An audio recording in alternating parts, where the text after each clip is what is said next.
Hello and welcome back to the channel. Today it's miserable outside, it's cold, wet and windy, so I've come inside to talk to you about my Rade Garage bash plate with storage. This is the standard bash plate that you get with the bike. It's made of plastic, so draw your own conclusions from that. This is made from 3.5mm aluminium.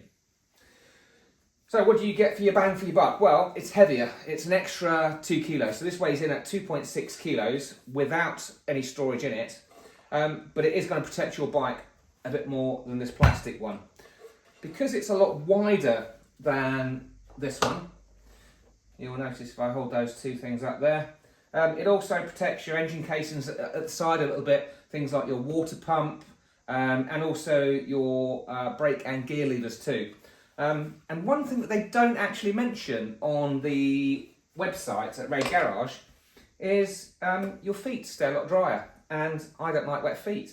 And it's amazing how much, when the water comes up from your front wheel, how it deflects the water sideways. So your feet are going to stay a lot drier too, which in my book is a great thing.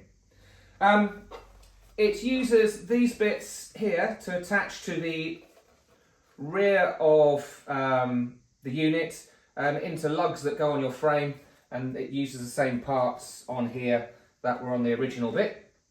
At the front of the bike, where this one would attach, it uses little brackets that comes with the kit, and then that attaches to the, not the engine mounts, but to some mounts that are already on part of the frame that also attach to the engine casing.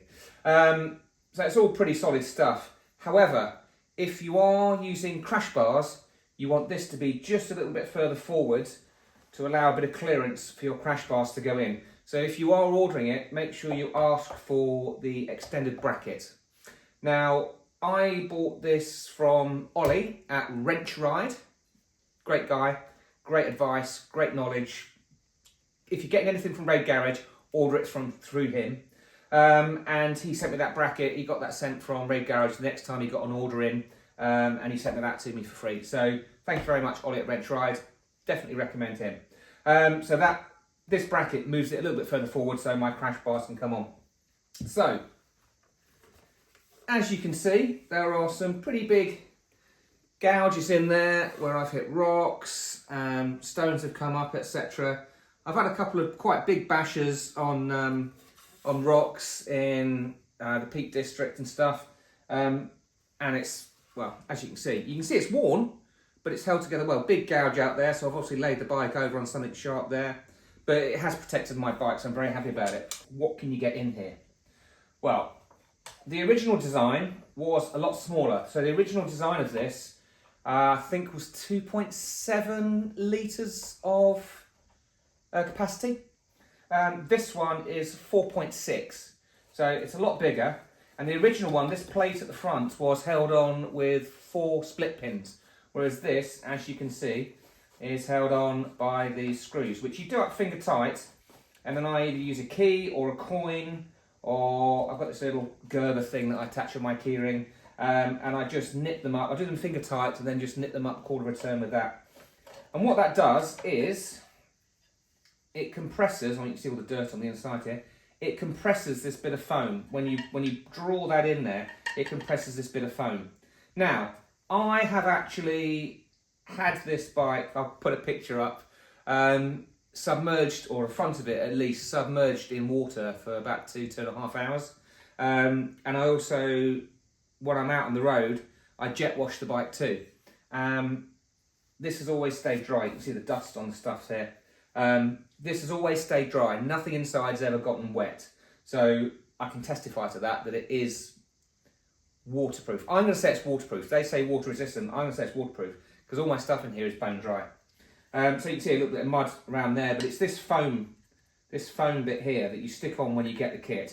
Have a look at the Rade Garage installation and you'll see that you get this bit and you have to stick it onto here.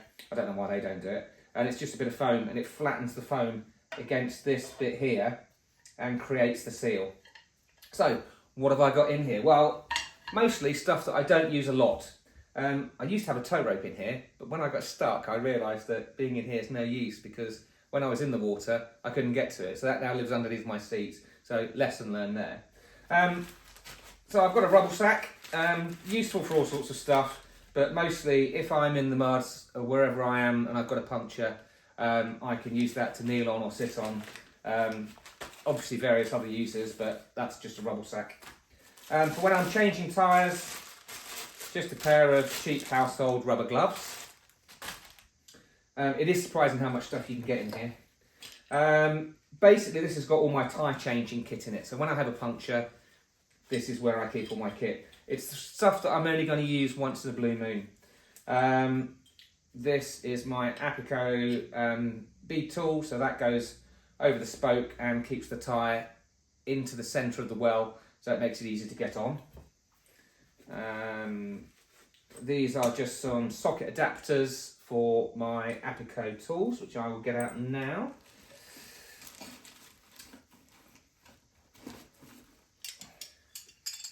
I wrap these up in this, obviously quite dirty old towel, just to stop things rattle around. These are my Apico tyre levers. I really like these. They've got a little, I don't know if you can see that little nib on there. That's really good for gripping the tyre when you are either getting it on or off. I find that one the best. I find that really, really useful. So these attachments go in here. 27mm for my rear, and then 22 for my front of my bike. And also in here I've got these Motion Pro bead breakers. So that goes into between the rim and the bead, and then that goes in and levers it up or levers it in. I maybe could do without these. I bought them, they're light enough, but sometimes I have actually used all 4 levers, well 3 anyway, to get tyres on and off. I actually do tyre changing if I need a new tyre or if I've got a puncture and I'm at home. I still use these. I haven't bought a Rabaconda simply because I want to make sure I've got all the kit with me to be able to do the trail punctures and repairs. But also, if I'm going to do it on the trail, I may as well practice with it to make sure I can do it. I guess in years to come, when I get a bit older and a bit lazier and I've done enough of these things, I may buy a Rabaconda, but for now, I'm still using these. So yeah, so this is my handy white, which obviously needs a wash. In here, again, this is emergency products only. Spare valve, spare dust cap, and some glue in case I patch. I do have a little set of patches in with my compressor, which is underneath my saddle, underneath my seat. Just in case I've punctured all my tubes and I'm desperate to get home. I don't really trust patches. I've had one go on me before and it went in a very quick way. The bike sort of went sideways, so I just put new tubes in. Don't really trust patches, however. I've got that, and also some JB weld, so that anything, if I bust a lever that I haven't got with me, or I've heard people use this to seal up crankcases and all sorts of stuff. It's called Steel Stick, from JB Weld. It's really good bonding stuff, and it bonds metals as well. What else have we got? So I do carry a little compressor, a battery one, which is also a battery pack, which I find really useful, and I'm lazy, but I've just got an old bicycle pump in here as well, if that was either to ever run out of charge or get wet or not work. Worst case scenario, I can use this to get me out of any trouble. It goes on, there's lots of stuff in here. This is tyre lube. This, I bought a whole tub of it, and it makes getting tyres on and off the rim so much easier. I got that tip from the Wandering Hondas, so if you like my channel, have a look at them. They're on CRF 300s, and Simon and Steph have travelled all over the place, ACT, TET, all that sort of stuff. Blazing Saddles, they've done all that. Really good guys, but that's the tip that I picked up from them, so thanks to them. What else have we got in here? Motion Pro tool, and this is for doing links on my chain, so I've got that as well. Again, if I need this stuff, and I've also got a link either in there or in under my seat. These are the sort of things that you're hopefully never going to need, but I think it's worth carrying. You might carry them thousands of miles, but when you need them, you really are going to need them. And last but not least, a 21-inch front inner tube.